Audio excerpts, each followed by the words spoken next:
5회차 3강 진행해 보도록 할게요. 5회차 3강은 이제 나머지 아직 완전경영시장 끝나지 않았습니다. 완전경영시장 마무리 짓겠습니다. 사실 이 경제학적으로 제일 의미 있는 시장이 완전경영시장이기 때문에 완전경영시장만큼 이라도 제대로 정리해 주시길 바라겠고요. 저희가 이제 8회차로 한정되어 있는 수업이다 보니까 아무래도 좀 무리해서 진도를 나갈 수밖에 없어요. 그래서 오늘 독점시장까지 마무리를 지을 예정인데, 그런데 여러분들이 좀 부담이 되신다면 이거를 전체로 다 오늘 한꺼번에 업로드 했다 해서 독점시장까지 다 공부 안 하셔도 좋으니까 완전시장이라도 완벽하게 한번 정리를 해주셨으면 좋겠어요. 자, 그러면은 이제 우리가 지금까지 다뤄본 거는 기업이죠. 자, 아직 우리 시장 안 했어요. 자, 이거 안 했고요. 요거 했고요. 여기서 Q가 어떻게 결정되는지, 그리고 여기서 단기에서 생산해야 되는지 말아야 되는지, 여기서 장기에서 생산해야 되는지 말아야 되는지에 대해서 우리가 살펴봤습니다. 그렇다면 시장 전체의 공급 곡선이 어떻게 되는지를 봐야겠죠. 자, 보겠습니다. 자, 단기만큼은 그래도 일단은 기업의 곡선을 그려볼게요.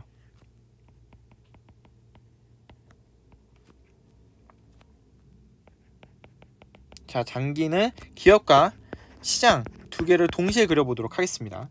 자, 단기에는 이런 곡선이 있죠. 자, 이럴 때 어디서부터 생산하죠? 이제 이거 다 이제 알아야 됩니다. 이제는 자, MC가 우상향하고 ATC와 AVC의 최저점을 뚫고 지나간다고 했었어요. 자, 단기에서 생산되는 조건은 어디였죠? P가 AVC보다 크면 생산해야 되죠. 즉, 단기에 그 기업의 공급 곡선은 여기 밑에, 즉 P가 AVC보다 낮은 구간에서는 생산을 안 하겠죠. 생산 안 하고 P가 AVC인 구간부터 생산하는 겁니다. 그런데 MC 커브가 곧 서플라이 커브이기 때문에 여기서 생산을 하겠죠. 그쵸? 즉 P가 AVC보다 큰 구간에서의 MC 부분에서만 생산을 할 거예요. 자, 그런데 제가 아까 분명 설명드렸죠. 완전경영시장은 여기에 무한대 곱해주면 그게 시장 전체의 공급 곡선이 되더라 라는 겁니다. 자, 요거는 그냥 가면 되는 거예요. 네, 별다른 거 없어요. 그냥 정의로부터 정리하면 됩니다. 자, 그런데 장기에서는 우리가 좀 도출해야 될 것이 있어요. 장기에서는. 자, 장기에 똑같이 MC 이렇게 지나가고요. 자, ATC만 있죠? 장기에는 ATC만 있어도 되는 거죠.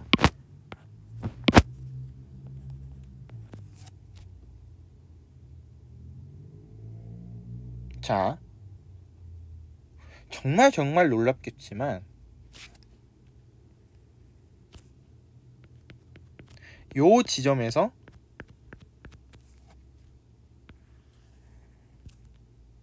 공급을 해요.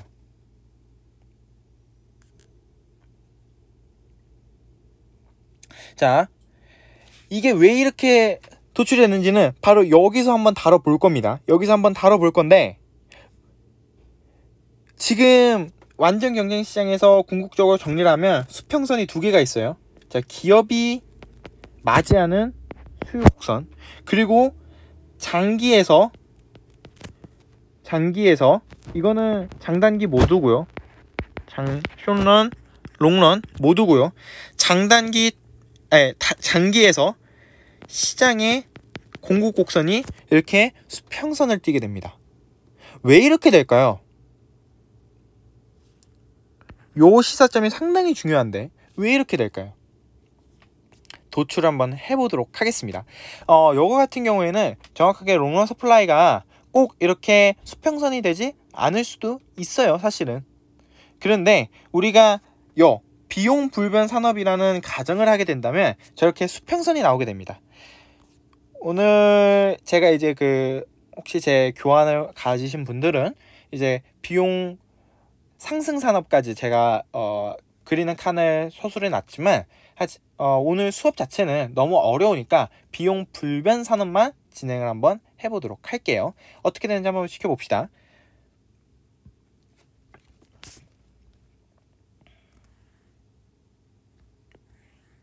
왼쪽에 기업이 있어요. 그 다음에 오른쪽에 시장이 있습니다. 얘네들의 균형점이 이게 정말 안 맞네요. 다시. 그 다음에 시장이 있어요.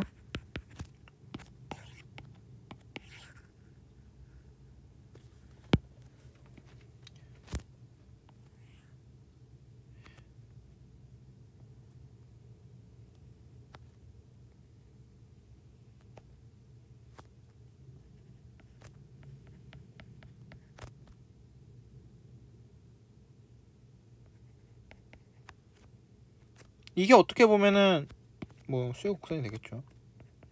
자, 이런 식으로 우리가 그림을 그릴 수 있겠습니다. 기업에서는. 자, 여기에 지금 시장에서 결정된 P겠죠. 그것도 한번 그려볼까요? 여기일 테니까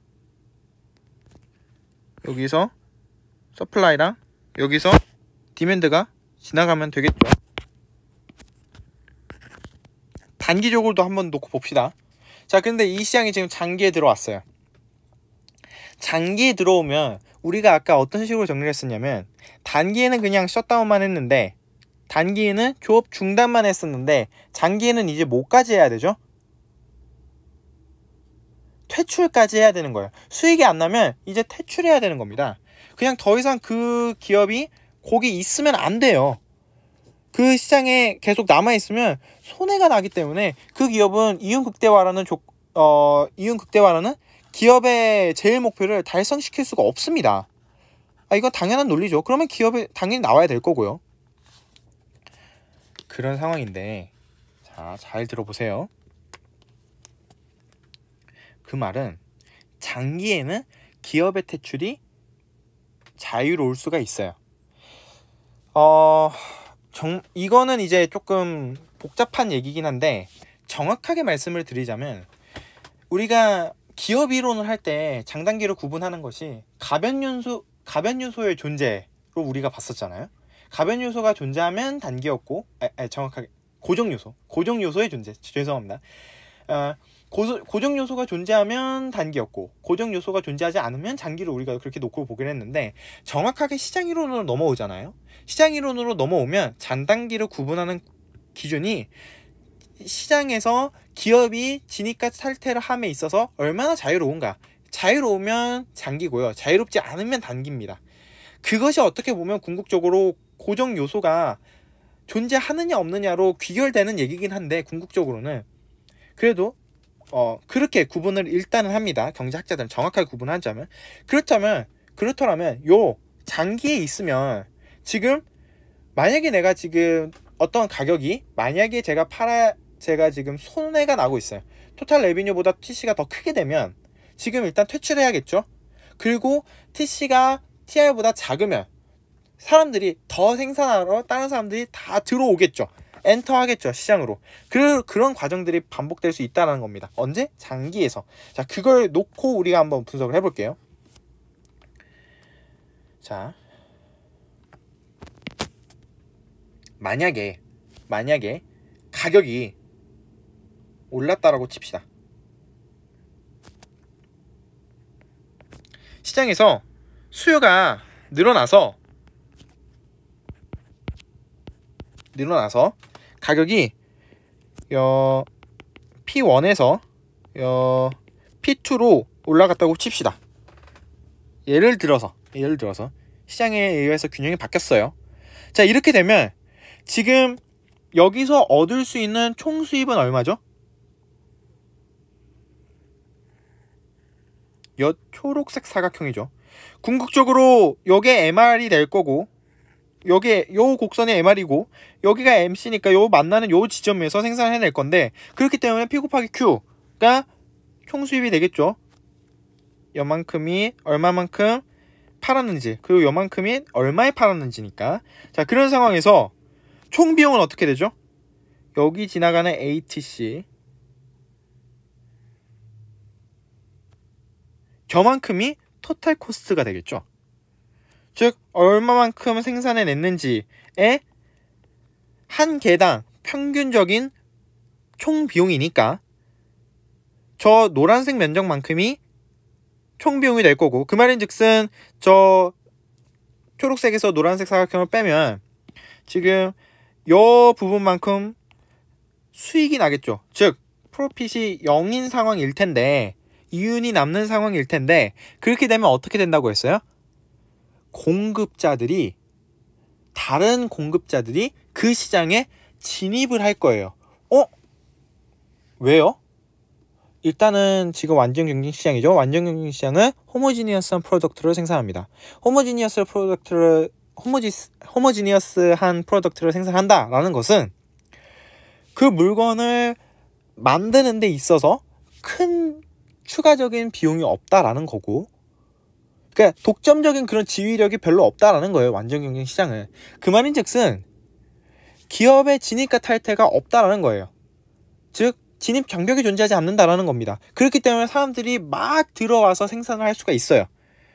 자, 그것을 시장 전체에서 파악하면 어떠한 형태가 발생하냐면 공급자들이 늘어났다고 판단할 수 있죠. 자, 공급자들이 늘어나면 저 시장에서 어떻게 변화할까요? 공급 곡선이 오른쪽으로 이동하겠죠. 그쵸? 자, 오른쪽으로 조금 이동했어요. 공급자들이 좀 들어와서. 자, 그렇게 들어왔는데도 지금 가격이 요만큼이죠. 요 정도 있죠. 가격이 대충. 자, 그러면 아직도 지금 이윤인 상태죠. 이윤이기 때문에 공급자들이 더 들어오겠죠. 그래서 어디까지 들어올 거냐 그 문제인데, 여기까지 들어올 겁니다. 결국 기존에 있었던 가격까지 들어올 건데, 자, 중요한 건 기존에 있었던 가격이 중요한 게 아니에요. 자, 중요한 건 뭐냐면, 그러면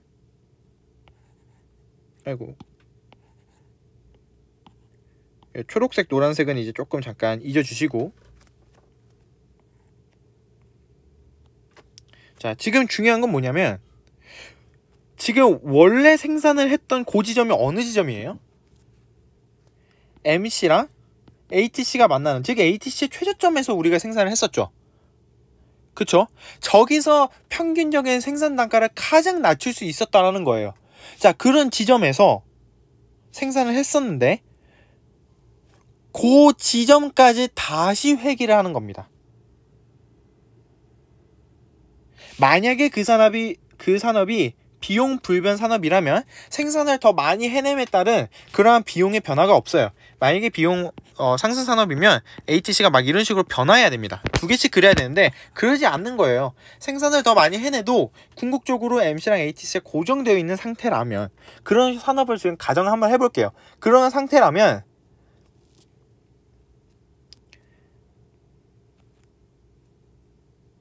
가격에 의해서 내 수입이 늘어나서 공급자들이 증가할 거고, 자, 가격이 늘어났어요. 자, 이게 지금 1번이고 그래서 2번만큼의 효과가 발생했어요. 그래서 공급자들이 늘어날 건데, 궁극적으로 완전 경쟁 시장은 모든 기업들이 가지고 있는 일종의 생산 기술이나 그런 게 다 동일해야 돼요. 그래야 동질적인 재화를 생산해내겠죠. 결국엔 그건 당연한 논리겠죠. 자, 그러한 상황에서 어디까지 내려오냐면 그 전 가격까지 내려오는데, 정확하게 그 전 가격이 중요한 것이 아니라, 다시 말씀드리지만 ATC의 최저점과 MC가 만나는 그 지점에서까지 내려온다라는 거예요. 왜? 저 지점에서는 수입이 안 나죠. 그쵸? 자, 만약에 공급자들이 더 들어왔다 쳐봐요. 더 들어오면 가격이 낮아지니까 사람들이 또 퇴출을 하겠죠. 수입이 안 나니까.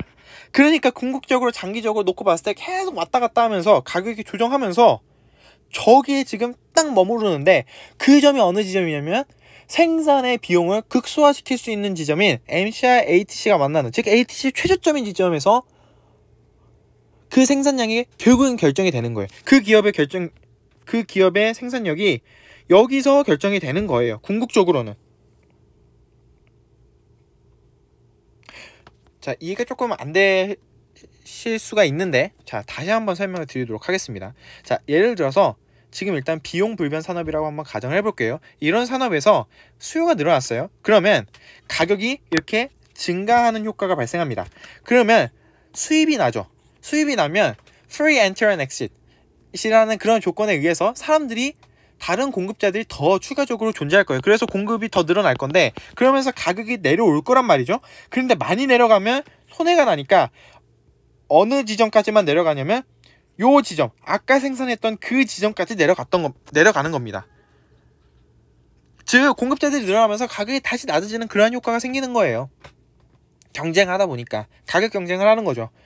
그렇게 하면서 요 가격에서 지금 멈추게 되는데, 요 가격이 가지는 의미는 비용을 극소화시키는 조건에서 궁극적으로 장기에 생산을 한다 라는 겁니다. 근데 비용을 극소화시키면서 이 조건은 MR과 MC가 만나는 지점이기 때문에 이윤도 극대화시키는 지점이죠. 물론 이윤이 0이긴 합니다만 장기의 완전 경쟁 시장에서는 이윤이 0이 될 수밖에 없어요. 극대화되는 조건이. 왜? 아까 봤잖아요.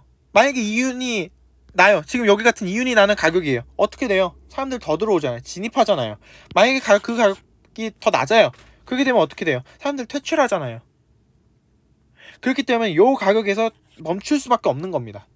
즉, 이 가격이 가장 그 물건을 싸게 만들 수 있는 평균 단가라는 거죠. 거기서 멈춘다라는 그런 중요한 함의점이 있는 겁니다. 정리가 되셨죠? 다만 이러한 내용은 비용 불변 산업에서만 해당되는 거예요. 그렇기 때문에 비용 불변 산업에 장기적으로 놓고 봤을 때 MC와 HC가 만나는 그 가격에서 팔 거야. 롱런의 서플라이는 궁극적으로 이런 식으로 수평선으로 해당할 수밖에 없다라는 겁니다. 어느 산업에서? 비용 불변 산업에서. 비용 상승 산업은 또 달라져요. 비용 상승 산업 같은 경우에는 궁극적으로 살짝 단기의 S커브들, 단기의 공급 곡선보다는 조금 완만하지만 그래도 우상향하는 그러한 곡선을 그리고 있습니다. 하지만 우리가 비용 불변 산업이라면, 그리고 경제 원론에서는 비용 불변 산업을 중심으로 배우고요. 그렇더라면 이렇게 MC와 HC가 만나고, 그리고 그 지점에서 MR이 만나는 그 지점에서 P가 결정되더라라는 것이 제일 중요한 함의점이었어요. 그렇기 때문에 장기에는 P와 HC와 그리고 MC가 만나는 요 지점에서 그 기업의 Q가 결정이 될 거고요. 그렇기 때문에 이 가격에서만 생산을 한다라는, 공급을 한다라는 거죠. 장기에는 그 지점이 이제 장기적으로 무이윤 상태, 경제적으로 이윤이 없는 상태죠. 무이윤 상태에 도달한다라는 거고요. 자, 이렇게 해서 완전 경쟁 시장에 대해서 한번 다 다뤄봤습니다. 완전 경쟁 시장 처음에 이제 처음에 일단은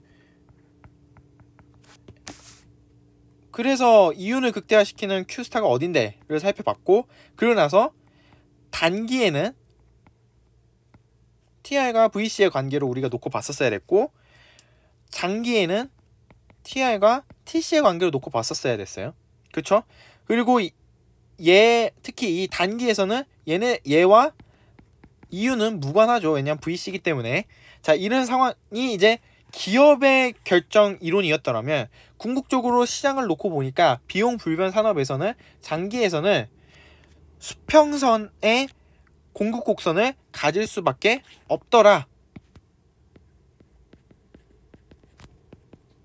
커브가 수평선이더라 라는 그러한 함의점까지 우리가 도달을 했습니다. 자, 길고 길었는데 완전 경쟁 시장은 이렇게까지 정리를 할 수 있겠고요. 사실 여러분들이 아직 뭐 경험을 아직 안 하셨으니까 모르겠지만, 미시경제학 1 수업 들어가시잖아요. 그러면 생산 이론이나 소비자 이론 파트는, 생산 이론, 비용 이론, 그러니까 그 다음에 소비자 이론, 그쪽 파트는 생각보다 심도 있게 많이 들어가요. 미시경제학을 들어가면. 그런데 시장 이론은 이론은 이게 답니다.